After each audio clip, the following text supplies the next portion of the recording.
अगर कांग्रेस की नीतियां जो 6 दशक से ज्यादा तक देश में राज की, शायद राहुल गांधी को हम लोगों ने बचपन से देखा है।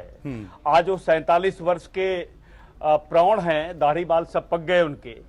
लेकिन अगर अपने फोर फादर से लेकर और यहां तक देखें तो देश की जो दुर्दशा है, इस देश का चाहे माइनॉरिटी हो या इस देश का दलित, इसको कांग्रेस ने सदैव, इस बात को मैं आपके यहां रिपीटेडली कह रहा हूं कि इसको वोट बैंक समझा। कभी ये नहीं समझा कांग्रेस ने कि देश का दलित या मुसलमान इस देश का नागरिक है और नागरिक के नाते इस देश का विकास होना चाहिए। बराबर वोट बैंक समझा। यही एकमात्र कारण है कि कभी भी कांग्रेस जो न्याय मिलना चाहिए था इस देश के दलितों को या अल्पसंख्यकों को, न्याय कांग्रेस के माध्यम से कभी नहीं मिला। इसलिए राहुल गांधी को ये लगता है कि हाथ बाहें मोड़ मोड़ कर पूरे देश में कभी लीलावती, कभी कलावती, कभी बुंदेलखंड के उस इलाके में जो जहां 6,200 करोड़ रुपए यूपीए 2 ने भेजा था, जिस गांव में राहुल गांधी आके रुके थे और देखा था, क्या कभी इस बात का उन्होंने समीक्षा की? कभी क्या दौलत की बेटी मायावती से एक बार या 4 वर्षों की सपा की सरकार है, कभी पूछा कि ये पैसा जो केंद्र का ये पैसा आया था ये बुंदेलखंड में कहां गया? इसलिए लखनऊ में कभी फैशन के तौर पर कभी उपस्थिति दर्ज करा देना, इससे कांग्रेस का भला न उत्तर प्रदेश से नहीं होने वाला है।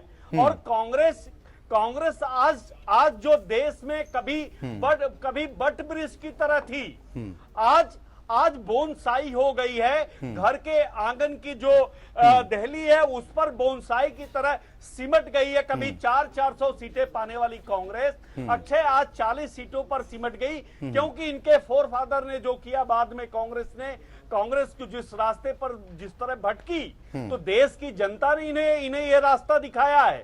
तो राहुल गांधी के ये मीठे चोचले भाषण से इस देश की जनता का, दलित का आप मत बांटिए।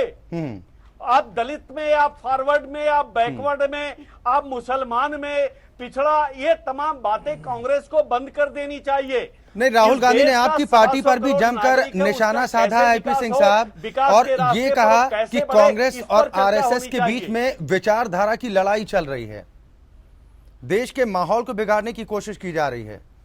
कौन सी विचारधारा कांग्रेस की है?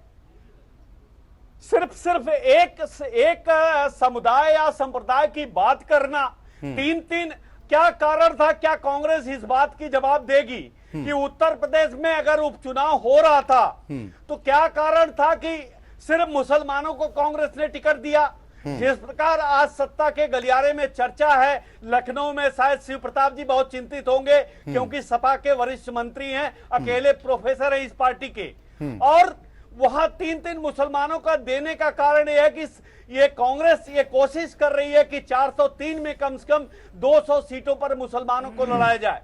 तो सवाल ये खड़ा होता है कि कांग्रेस तो बांटने की नीति का राजनीति करती है।